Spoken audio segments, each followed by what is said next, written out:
Hello, checking, 1, 2, 3. Welcome to Jaimetud's Nitpicks. I'm your host, Jaimetud. Today's topic is Infidel by Ayaan Ali. Now, you're probably wondering why I'm not actually doing a video this time. I'm doing it more of a audio blog style. Well, right now I'm actually growing a beard out, so I'm pretty sure you don't want to see all my excess facial hair. Uh, but my point here is, anyway, I just wanted to do this quick and dirty.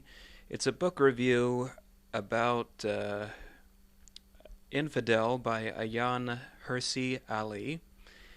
And this is a book I recently finished. It tells the true story of a young woman who grew up in Somalia and some of its surrounding countries like Kenya, Saudi Arabia, and the experiences she had growing up.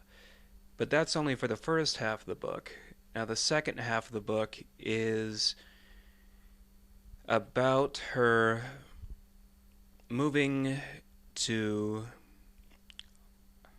Holland and how much her life had changed after she moved out of the Middle East. It's kind of like Persepolis in a way, I think. There's a dramatic change in her life, and she winds up actually enjoying life a lot more. Now, the first half of the book, she grows up in a a very hostile religious environment. It's Islam. It's everything that they say it is, and then some. I mean, uh, you name it. Whatever's going on there: genital mutilation, um, women having no rights, pretty much. Uh,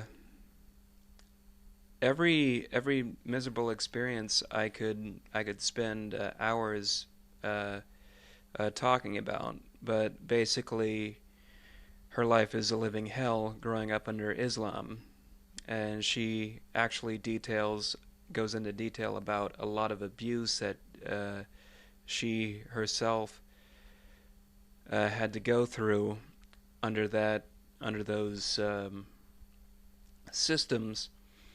But her whole life, she was always taught that the infidels were the bad guys. You know, people who didn't follow Islam. They were ugly, they were hideous, they were dirty. But the moment she moves to Germany, she steps out and she looks all around and she's just amazed at how clean everything is compared to where she's come from. I mean, she's blown away. And then once she gets her taste of freedom, she changes her name and moves to Holland. But there was a whole situation there where she had an arranged marriage, and her family actually tracked her down. Now, the reason why I'm recommending this book to people is because I found it to be a very difficult yet very rewarding read. The first half of the book is not very pleasant. I'll be upfront with you right there. It's very brutal. A lot of the stuff there you're not going to want to read, but you need to know it because it's actually going on in our world today. And the second half of the book I had more fun with because she's actually talking about good things for once. You know, her life is suddenly happy. And it's it's important because the people of the Islam religion are slowly uh, taking over places like Holland. Not really a hostile takeover, but it's becoming a religion that's more and more popular in Europe, and it's a religion that does not comply with freedom of speech. It is a religion that forces male dominance. There are just so many things. You have to read the book to get it. So basically, yeah, I also found it interesting because if you if you ask some people, they'll tell you that Islam is a religion of peace, but this woman Ayaan, she's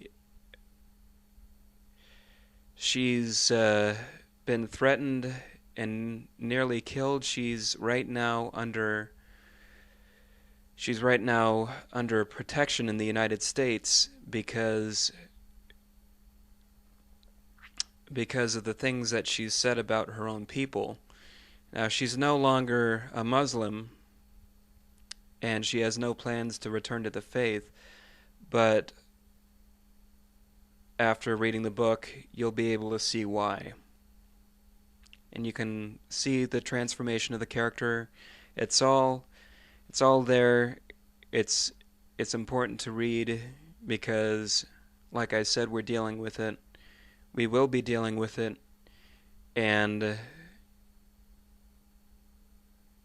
that's all I have to say about that. Well, I don't have a clever, funny pun to leave you all on, but I'll just say go out and read the book, check it out at your library, and peace out.